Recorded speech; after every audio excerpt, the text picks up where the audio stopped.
TTF வாசனான jail life எக்ஸ்பீரியன்ஸ்ல part 4 video இது. ஸோ வீடியோக்குள்ள போறதுக்கு முன்னாடி மெயினா இது வந்து இன்ஃபர்மேஷன் பர்பஸ்க்கு மட்டும் தான். சரி ஓகே, சிறைவாசிகள் வந்து புழல் ஜெயிலுக்குள்ள என்டர் ஆகும்போது ஒரு மெயினான ஒரு செக்அப் இருக்குமாமா. அந்த செக்அப்ல இன்னர் வேர் முதல் கொண்டு கலட்ட சொல்லுவாங்களாமா. ஸோ அது எதுக்கு ரிமூவ் பண்ண சொல்றாங்க அப்படிங்கறது இந்த வீடியோல கிளியரா பார்க்கலாம் வாங்க. அப்படியே இந்த மாதிரி இன்ஃபர்மேட்டிவ் வீடியோஸ் பார்க்கறதுக்கு மறக்காம இந்த வீடியோக்கு ஒரு லைக் பண்ணிட்டு சேனல் சப்ஸ்கிரைப் பண்ணி விலைக்கு நல்லா போட்டுருங்க.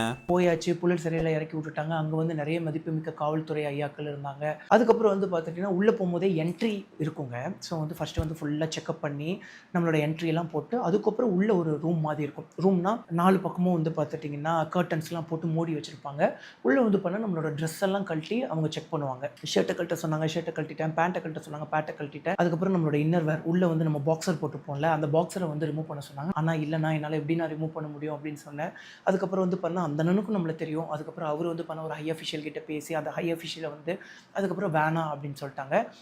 ஏன் வந்து ரிமூவ் பண்ண சொல்கிறாங்க அப்படின்னு வந்து பண்ணால் இன்னொரு வேற பெப்சின்னு ஒன்று சொல்லுவாங்க. போதைப் பொருட்களை வந்து பண்ண ஒரு பிளாஸ்டிக் கவரில் போட்டு அந்த கவரை வந்து பார்த்தீங்கன்னா இயற்கை அழைப்புகள் வரும் இல்லைங்க. 2 வகையாக இயற்கை அழைப்புகள் வரும். ஒன்று வந்து பார்த்தீங்கன்னா சிறுநீராகவும், இன்னொன்று வந்து பண்ணால் மலமாகவும் வரும். அந்த மாதிரி மலம் வரக்கூடிய அந்த ஒரு துளையில் அந்த பிளாஸ்டிக் கவரில் கஞ்சாவோ இல்லை அந்த மாதிரி ஏதாவது ஒரு போதைப் பொருளை போட்டுக்கிட்டு குட்டியாக கவரை சுற்றி உள்ளே வச்சுட்டு அந்த துளைக்குள்ளே வச்சுட்டு உள்ளே வந்துடுவாங்க. உள்ளே வந்துட்டு அப்புறம் பாத்ரூம் போகும்போது வெளியே எடுத்து அதை வந்து பண்ணால் பீடியில் போட்டு அடிப்பாங்க.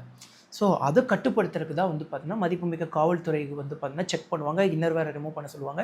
ஜட்டிக்குள்ளே ஏதாவது வச்சுருக்காங்களான்னு சொல்லி பார்ப்பாங்க. அதுக்கப்புறம் வந்து பார்த்துட்டிங்கன்னா உட்கார சொல்லுவாங்க. கீழே வந்து குத்த வச்சு உட்கார வச்சு ஒரு 2 வாட்டி இது பண்ண சொல்லுவாங்க. அடிக்கிற மாதிரியோ இல்லை ஏதாவது முக்க சொல்லுவாங்க.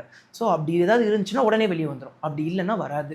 ஸோ இப்படி தான் எல்லாரையும் செக் பண்ணி அனுப்ப மாட்டாங்க. அதாவது இன்னர் வேறு ரிமூவ் பண்ண சொல்கிறது உள்ளே போகக்கூடிய எல்லா சிறைவாசிகளையும் பண்ணுவாங்க.